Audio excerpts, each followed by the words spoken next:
মৰাণৰ সমীপৰ লেঙেৰী নতুন হলগুৰি গাঁৱত ভয়ংকৰ অগ্নিকাণ্ডত সম্পূৰ্ণ জাহজাই দিনেশ শইকীয়া বাসগৃহ ঘটনাস্থলীত উপস্থিত হৈ মৰাণ অগ্নি নিৰ্বাপক বাহিনীয়ে জুই নিৰ্বাপন কৰে যদিও অগ্নি নিৰ্বাপক বাহিনী গৈ পোৱা পূৰ্বে বাসগৃহটো সম্পূৰ্ণ চাৰখাৰ হয়।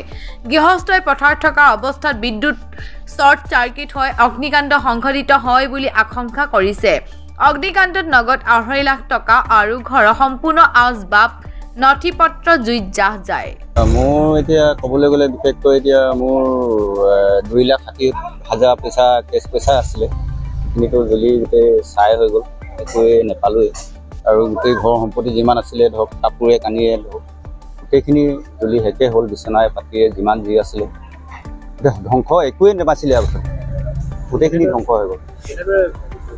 এইটো মানে কাৰেণ্টৰ কিবা শ্বৰ্ট চাৰ্কিট হৈ কেনে জ্বলিলে। জ্বলি ছাই হৈ যোৱাৰ পিছত তেখেতসকলে পাইছেগৈ। গাঁৱৰ ৰাইজে গোটেইখিনি পানী মাৰিছিলে যদিও বচাব নোৱাৰিলে। গোটেই কাগজ পত্ৰ নথিপত্ৰ একাউণ্ট পৰা আদি কৰি গোটেই যিমান সম্পত্তি আছিলে ধৰক গোটেই সম্পত্তিখিনিয়ে জ্বলি ছাই হ'ল। এতিয়া একোৱেই নাই, অকল মানুহকেইটা আছোঁ। মানুহকেইটা বাহিৰে একোৱেই নাই। মোৰ আৰু মা আছে, মোৰ ৱাইফ আছে, মোৰ ছোৱালী এজনী আৰু ল'ৰা এটা। তেতিয়া মোৰ ল'ৰাকেইটা আছিলে, আমি এতিয়া খেতিৰ দিনৰ কথা ন, গতিকে পথাৰত আছিলোঁগৈ, ধান বান্ধি আছিলোঁগৈ আৰু ধান কাটি আছিলে। যেতিয়া অগ্নি হ'ল ইয়াত, তেতিয়া লগে লগে আমি দৌৰি আহি নেপালোহিয়ে। ইমান জল্দি মানে ছাই হৈ গ'ল, চব গোটেই বস্তুখিনি ছাই হৈ গ'ল, একোৱেই নাই। এতিয়া পিন্ধিবলৈ মোৰ এতিয়া চোলা এটাও নাই। গেঞ্জিটো এনেকৈ পথাৰত ধান বান্ধি আছিলোঁ, ঘৰত চোলা এটাও নাই, পেণ্ট এটাও নাই পিন্ধিবলৈ, গোটেই ছাই হৈ গ'ল। ঘটনাটো আচলতে খুব দুখজনক। মানে হঠাৎ জুইটো লাগিল, ইমান সোনকালে লাগিল, 10 মিনিটমানৰ ভিতৰত টোটেলি ধ্বংস হৈ গৈছে। কাৰণ খৰালি দিন, ইয়াৰ গৃহস্থ সকলোখিনি সৰু ল'ৰাকেইটা বাহিৰে বাকী চব পথাৰত আছিল, খেতি পথাৰ দিন। তাৰপিছত সামগ্ৰী বুলিবলৈ একো নাই। তেখেতে কোৱা মতে 2,60,000 টকা আছিলে বুলি কৈছে। বাকী কাগজ পত্ৰ, চৰকাৰী ডকুমেণ্ট বা অন্যান্য একো নাথাকিলে। গতিকে এনেকুৱা এটা অৱস্থা হৈছে যে এতিয়া আমি সেই সময়ত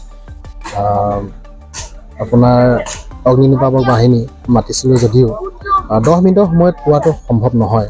তথাপিও তেখেতসকলে আহিলে, তেখেতসকলে সেই তেখেতৰ নিজৰ দায়িত্ব পালন কৰিলে। তেখেতসকলে বাকীখিনি গাঁৱৰ ৰাইজে সকলো পথাৰৰ পৰা যি যেনেকৈ আছে লাগিলেহি। আৰু নতুন হলগুৰি গাঁৱৰ কাৰণে এইটো এটা খুব ডাঙৰ আজি ডাঙৰ দুৰ্ভাগ্যজনক ঘটনা হৈছে। কাৰণ এতিয়া পৰীক্ষা আহি আছে, ল'ৰা ছোৱালীকেইটাৰ কাপোৰ কানি নাই, স্কুলত ইউনিফৰ্ম নাই, তেওঁলোকৰ কিতাপ পত্ৰ বহী পত্ৰ নাই, থাকিবলৈ এডোখৰ জেগা নাই, ঠাণ্ডাৰ দিন কাপোৰ নাই। গতিকে ইয়াৰ উপৰিও আকৌ এনেকুৱা হৈছে সৌভাগ্য যে কি বাৰাণ্ডাত কিছু ধান আছিলে, সেইখিনি উলিয়াব পাৰিলে। সেইখিনি ৰাইজে বহুত কষ্ট কৰি উলিয়ালে। তাৰ বাহিৰে একো নাই। এতিয়া ৰাইজে আহিছে, গাঁৱৰ সকলো ডেকা গাভৰু বা বয়সস্থ ছিনিয়ৰ মোষ্ট সকলোৱে আহি এতিয়া কাম লাগিছে। যতটা সম্ভৱ গাঁৱৰ ৰাইজে আমি যিমানখিনি পাৰোঁ সহায় কৰিম।